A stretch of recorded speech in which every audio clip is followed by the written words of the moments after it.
And we're back with Upen Malani, Associate VP and Chief Operations Officer here at Marymount. Can you tell us maybe some of the recent facility improvements that have been completed around campus? Thank you, Jimmy. Some of the recent facility projects that we've done over the last few years, as you know, the new Boston Center, the academic building down the street from main campus, as well as the acquisition of the Rixey apartment building for residential housing. On main campus, we've renovated a new kinesiology lab in Berg Hall. We did some library space reconfiguration, office and classroom renovations, as well as some locker rooms in the Lee Center that were recently renovated with new lockers as well that were available for families and athletes to purchase. And I should mention also we're broadcasting right in front of Ireton Hall. You can't see it behind the cameras, but what are the plans for that building? Sure, thank you very much for asking that question. I'm very excited to tell you Ireton Hall has been vacant for the last year or so. We are going to re-energize and revitalize the center of campus. We're starting a new book delivery program for the students with the partnership of Barnes & Noble. It's Bernie's Books. And it's kind of also a different name for it is First Day Complete, where the students can get their books at a discounted price as a rental program through Barnes & Noble on their first day of classes, so they don't have to wait to get their financial aid, etc., and buy books later. That program needed a little more space for the Barnes & Noble operation. As you may know, that the Spirit Shop in Carruthers is a small area. So we're redoing this space in Ireton Hall with a larger footprint for Barnes & Noble to roll out this program this coming spring. As part of that, we also looked at moving Lola's Cafe from Carruthers Hall to Ireton to complement the bookstore. That project will happen next spring. So coming out of the COVID shutdown, your staff had to do a lot of work to get us back to in-person learning. What were some of the things that had to get done in order to allow us to return over the past year? Thank you again. First and foremost, I want to thank all my staff. We worked every day through the pandemic on campus.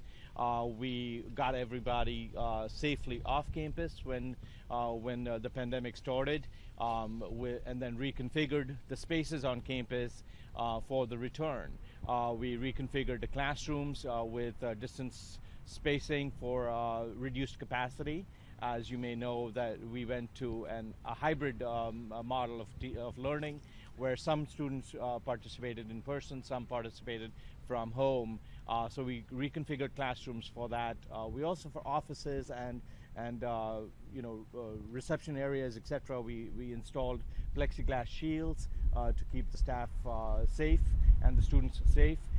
We implemented a PPE issuance program, and also added hand sanitizing stations, etc. And then, of course, we did all of that to bring students back on campus. The shuttle buses were outfitted with shields, the plexiglass shields for the driver's safety and the student safety. We added shields between the rows of seats, reduced the capacity, marked off some seats, to have distance on the buses as well. Academic Affairs and the Registrar's Office reconfigured the class schedule to allow students to have the majority of their 100 and 200 classes on main campus, the 300 and 400 classes at Boston, to reduce the travel that they would need between the campuses as well. So there was a lot of planning, there was a lot of implementation, and again, like I want to thank my staff. They did a phenomenal job of keeping us safe and moving forward. Getting back to some of the campus improvements, how does philanthropic giving help make those a reality? So let me give you an example, like all the way back to 2008, 2010, when we built Carruthers and Ostapenko Hall, and that was my first large project on this campus. We did a capital campaign. With the capital campaign, it's always great to have a capital campaign for these large projects. Helps us build a better product, a better, more futuristic, more space, etc., by the philanthropic givings that we get. In addition to that, the smaller projects as well. Like I said earlier, the Lee Center locker room renovations. We did that over the last couple of years. We did that in phases, and we renovated multiple locker rooms for the different teams over a period of 2 years. And athletics played a key role in getting us funding for those projects. A lot of the athletes and their families purchased lockers and gave donations towards that project, which helped us get a bigger and better project. So it's always very beneficial to receive participation from the community, the input from the community. It's very fulfilling. And just last question, what can you tell us about any potential future goals? So the future goals, as I said, Ireton is our next big goal that's happening. We also have the student hub that at Rowley Hall that is in the works. And then the Welcome Center in the Lodge would be our next big projects on campus.